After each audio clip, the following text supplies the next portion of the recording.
o caminho que a gente pode trilhar para conseguir isso melhorar a educação? Nós vamos ter agora, no Brasil, a Conferência Nacional de Educação. Eu acredito que nós temos muitos caminhos para percorrer este objetivo, que é o de que a educação tenha um papel estrutural no desenvolvimento brasileiro. A educação, a produção de ciência e conhecimento na sociedade. Então, a minha preocupação central aqui, ao debater isso, é a de trazer os temas da Conferência Nacional, portanto, a ampliação das condições do financiamento público da educação. Não há dúvida que é preciso investir mais. Mas, além de investir mais em termos das condições de financiamento da educação pública, é muito importante que nós caminhemos na direção da organização de um sistema nacional. Nós temos isso na saúde, nós temos o SUS. A educação não tem um SUS e nós precisamos caminhar para ter um sistema que articule 3 questões chaves.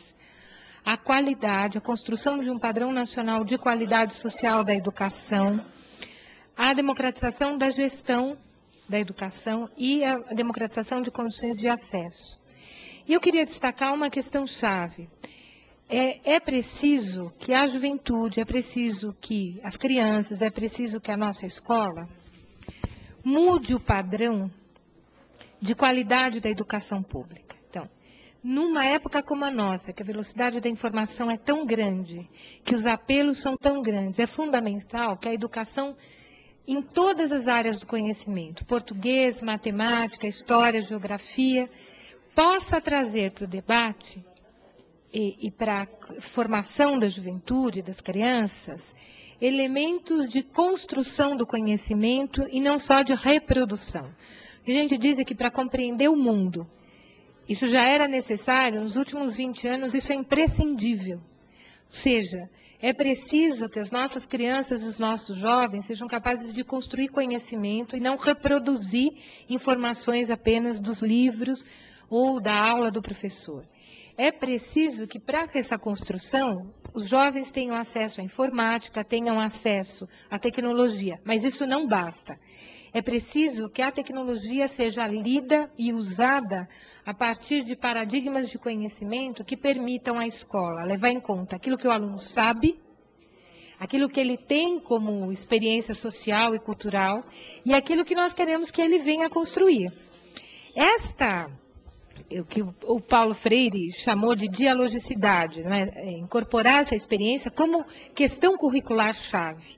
Ou seja, nós não podemos emancipar os nossos jovens, as nossas crianças, apenas pela via da reprodução dos conteúdos e da avaliação dos conteúdos.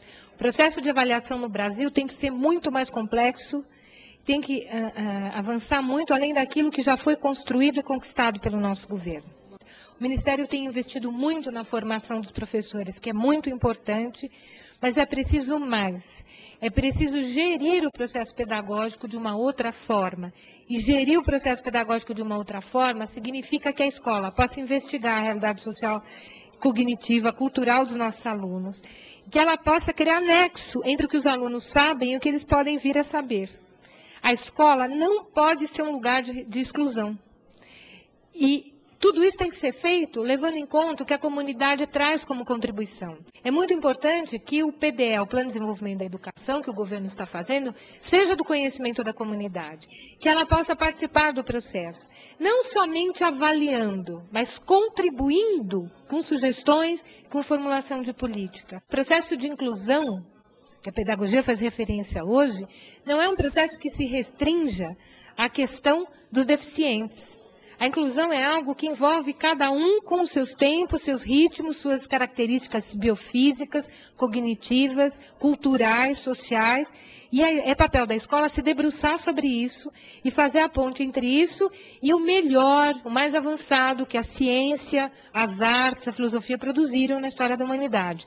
Esta ponte é condição de que nós tenhamos uma população que possa exercer a cidadania e possa exercer o domínio da cultura num patamar superior de criação e não só de acolhimento, de recebimento numa postura passiva.